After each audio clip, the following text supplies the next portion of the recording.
Hi friends, welcome to my channel knowledge brings wisdom. इस video में हम जानेंगे हम ईटी मनी ऐप के थ्रू से कैसे हमारा इन्वेस्टमेंट जर्नी चालू कर सकते हैं। ईटी मनी ऐप ओपन अभी है, आप डायरेक्टली उसमें कैसे डिफरेंट वे से इन्वेस्ट कर सकते हैं। जैसे म्यूचुअल फंड में इन्वेस्ट कर सकते हैं, एनपीएस में इन्वेस्टमेंट कर सकते हैं, या मोर ऑप्शंस पे आप अगर आपने टर्म लाइफ इंश्योरेंस नहीं चूज किया तो टर्म लाइफ इंश्योरेंस चूज कर सकते हैं, हेल्थ इंश्योरेंस कर सकते हैं, फिक्स डिपॉजिट्स जो आपको जरूर करना चाहिए, क्योंकि फिक्स डिपॉजिट जो है वो इमरजेंसी फंड के लिए बहुत काम आता है। तो इमरजेंसी फंड के लिए आपको फिक्स डिपॉजिट जरूर करना चाहिए। और टैक्स सेविंग करने का सही तरीका है, क्योंकि टैक्स सेविंग लोग गलत तरीका से करते हैं और उसमें बहुत लॉसेस भी करते हैं। तो टैक्स सेविंग करने का सही तरीके से टैक्स सेविंग कैसे करना चाहिए वो सब कुछ मैं समझाऊंगा, क्योंकि बहुत आपको इजीली करना है। 1-2 क्लिक्स में आप इसमें इन्वेस्ट कर सकते हैं और स्मॉल इन्वेस्टमेंट से चालू करके आप अपना इन्वेस्टमेंट जर्नी चालू कर सकते हैं फ्रेंड्स। तो म्यूचुअल फंड अगर आप जाना चाहते हैं तो यहाँ पे म्यूचुअल फंड में एक्सप्लोर म्यूचुअल फंड में जाना है। आपको पहले लॉगिन करना पड़ेगा, एक्सप्लोर म्यूचुअल फंड में जाना है। यहाँ पे सीट देखिए, सॉरी 45,000 करोड़ इन्वेस्टमेंट मैनेज कर रहा है और 800 करोड़ मंथली मैनेज कर रहा है। 4.4 रेटिंग है, तो अच्छा आपसे जो कि आप यूज कर सकते हैं, सिक्योर है। मैं खुद उसमें ईटी मनी में इन्वेस्ट करता हूँ। तो ईटी मनी में आप यहाँ पे large cap, mid cap, small cap, large and mid cap, large cap index, mid cap, small cap index, multi cap, flex cap, तो different type of mutual fund आप चूज कर सकते हैं फ्रेंड्स। म्यूचुअल फंड में investment करने से पहले मैं बोला चाहता हूँ कि मैं कोई सेबी रजिस्टर्ड एडवाइजर नहीं हूँ, तो इसलिए मैं कोई स्पेसिफिक फंड्स के बारे में नहीं बोल रहा हूँ। मैं अपना एक्सपीरियंस शेयर कर रहा हूँ जो कि आपको एजुकेशन में काम आएगा। तो अ, अगर आप लार्ज कैप में इन्वेस्ट करना चाहते हैं तो डायरेक्ट इसे क्लिक करना है।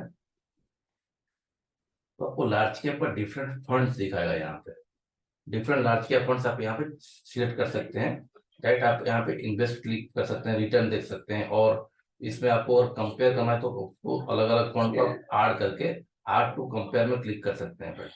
जैसे आपको अगर लार्ज लार्ज कैप फंड में इन्वेस्ट करना है तो आप ऐड टू कंपेयर कर दिया उसको, इस आईसीआईसी को कंपेयर किया, एचडीएफसी को कंपेयर किया, एसबीआई को कंपेयर किया, जैसे करके आप उसको कंपेरिजन कर सकते हैं। तो यहाँ पे कंपेयर में क्लिक करने से तो अलग अलग फंड का आप देखिए, 4 फंड आपने सिलेक्ट कर दिया।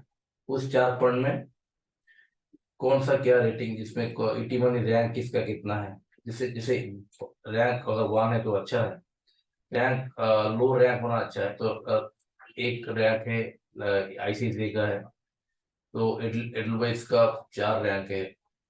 और फंड साइज जो कि बहुत बड़ा नहीं होना चाहिए, फंड साइज मीडियम होना अच्छा है।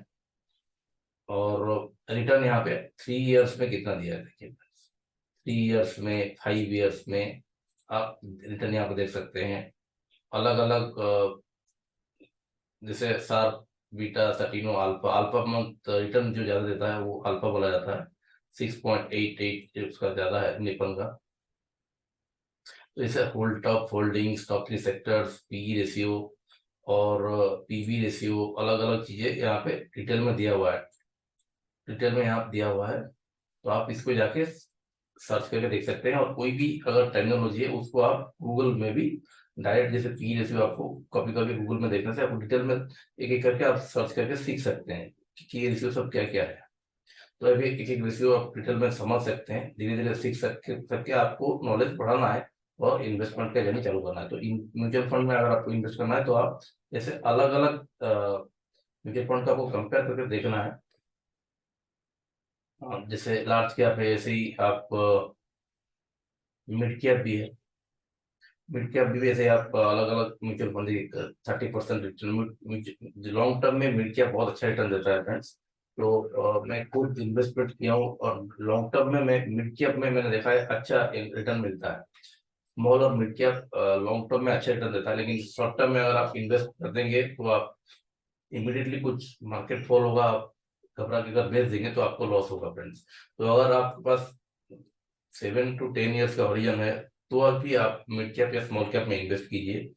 अगर आपका हॉरिजन कम है, आप कम टाइम में इन्वेस्ट इन्वेस्ट करना चाहते हैं, तो आपको यहाँ पे अलग ऑप्शंस भी है, जैसे डेट फंड है, हाइब्रिड फंड है, वहाँ पे भी आप चूज कर सकते हैं। थोड़ा सा comparatively for medium to long term, यहाँ पे जैसे फंड का यहाँ पे दिया हुआ है, आप शॉर्ट टू मीडियम टर्म और मीडियम से लॉन्ग टर्म के लिए डेट फंड या हाइब्रिड फंड यूज कर सकते हैं।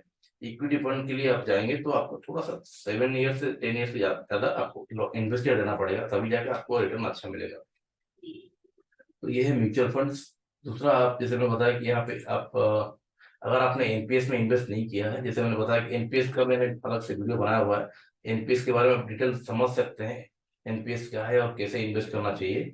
और एनपीएस में आप डायरेक्ट ईटी मनी के थ्रू से भी इन्वेस्ट करना चालू कर सकते हैं।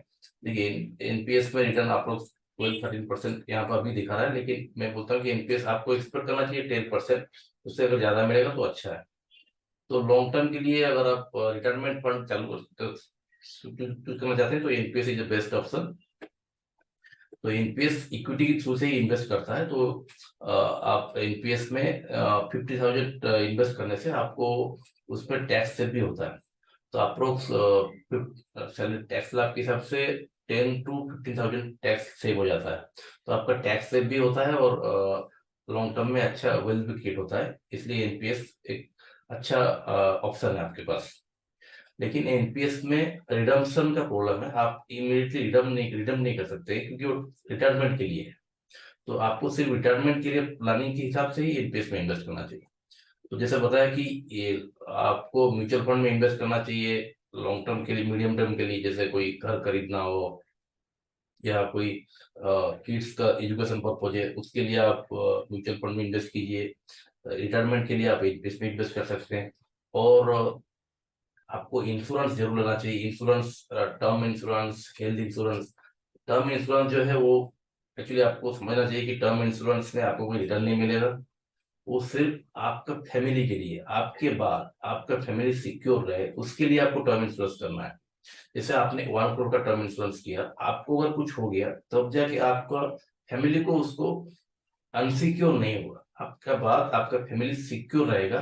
तो ये आपका रिस्पॉन्सिबिलिटी है फ्रेंड्स, क्योंकि आप अभी इनकम कर रहे हैं, आपका फैमिली सिक्योर है, लेकिन आप अगर कुछ आपका अगर डेथ हो गया, particularly term insurance normally death के लिए हो गया, तो आपके फैमिली कंप्लीटली अनसिक्योर हो जाता है, इसलिए आपको टर्म इंश्योरेंस जरूर करना चाहिए। सेम है हेल्थ इंश्योरेंस, आपके पास रेगुलरली अप्रोक्स 50,000 60,000 इन हैंड आपके पास हाथ में रहता है, लेकिन एक कुछ हेल्थ में कुछ इमरजेंसी हो गया, आपको 3 to 4 लाख 5 लाख जरूरत पड़ गई, तब आपको प्रॉब्लम होता है फ्रेंड्स। इसलिए हेल्थ इंश्योरेंस का 5 लाख to 10 लाख का कवर रहेगा, तो आपको कुछ इमरजेंसी के लिए आपको इमीडिएटली कैश का क्राइसिस नहीं होगा, इसलिए आपको हेल्थ इंश्योरेंस करना चाहिए। तो हेल्थ इंश्योरेंस, टर्म इंश्योरेंस जो है वो कोई रिटर्न पर्पज नहीं है, वो सिर्फ आपको सिक्योरिटी के लिए, आपके फैमिली के सिक्योरिटी, आपका सिक्योरिटी के लिए है। तो ये दोनों को छोड़ के भी और कोई दूसरा खर्चा भी हो सकता है, अचानक आपको 3 to 4 लाख 5 लाख की जरूरत पड़ गई, कुछ फैमिली में कुछ दूसरा प्रॉब्लम हो गया, तो आपको उसमें हेल्प करेगा फिक्स डिपॉजिट फ्रेंड्स। तो फिक्स डिपॉजिट्स में आपको इन्वेस्ट करने के लिए आपके पास डिफरेंट ऑप्शंस है। ओके, आपके पास फिक्स डिपॉजिट का डिफरेंट ऑप्शन, जैसे बैंक में डायरेक्ट आप नॉर्मली लोग करते हैं, नॉर्मली लोग बैंक में ही फिक्स डिपॉजिट करते हैं, लेकिन अभी भी फाइनेंशियल इंस्टीट्यूट में लोग कम ट्रस्ट करते हैं।